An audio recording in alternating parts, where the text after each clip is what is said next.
This is a toy car. Jimmy bought it for his son, Melvin. Melvin is an inquisitive little fellow. He is less interested in playing with the car and more interested in how it is made. Daddy, how was this car made?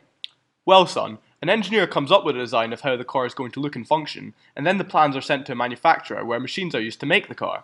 But Daddy, how do the manufacturers know what machine to use? Well, son, somebody has to make a detailed plan of what the manufacturing sequence is. In fact, this is Daddy's job. Jimmy is a process planner. A process planner translates the design information into the process steps and instructions required to efficiently manufacture the product. The first step in process planning is to identify different geometric features and to relate them to manufacturing operations. For example, this part has 2 holes and 2 cutouts that need to be produced to achieve the shape. Processes for manufacturing the features are chosen, in this case drilling for the holes and milling for the side cutouts. A sequence of the processes is created. The blind holes cannot be approached from the same direction, and so 2 different setups are necessary. Then, the appropriate tools and the parameters of the process need to be selected. Nowadays, the jobs of engineers like Jimmy are facilitated by computer-aided softwares. Design engineers use programs such as Solid Edge to easily produce more accurate 3D models of the parts.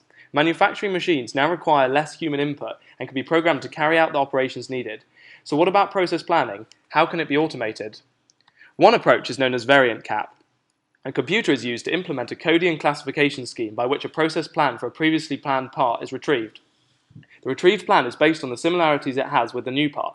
Despite the use of computers, Jimmy is still needed in this process. Jimmy takes the retrieved process plan from the computer and uses his extensive knowledge to manually alter the plan as required for the new part design.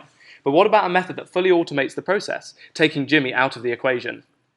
Generative CAPP is a fully automated process where a process plan is created by means of decision logic, formulas, and other logical procedures.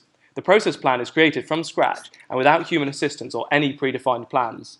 The system first retrieves all of the geometric features and information for the part from the CAD model. An advanced decision logic algorithm then matches all of the geometric requirements to the specific manufacturing processes and forms a detailed plan, unlike in this example, for the manufacturing of the part. So Daddy, why are computers stealing your job? Well, son, there are advantages to using computers. The company pays Daddy a lot of money because he is very knowledgeable, but they would prefer to make a one-time investment in a computer system and pay a lower wage to a less skilled worker. Also, Daddy often disagrees with the process planning mates on what process plan is best. Having a computer system would standardize the whole process.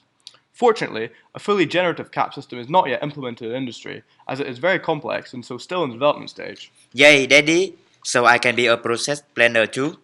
Well, son, it's hard to say. A fully generative CAPP system could be on the horizon, as CAPP technology is approaching the level of human expert. New developments are constantly being introduced, and CAPP might even replace experts like Daddy by the time you grow up. For now, the future is uncertain.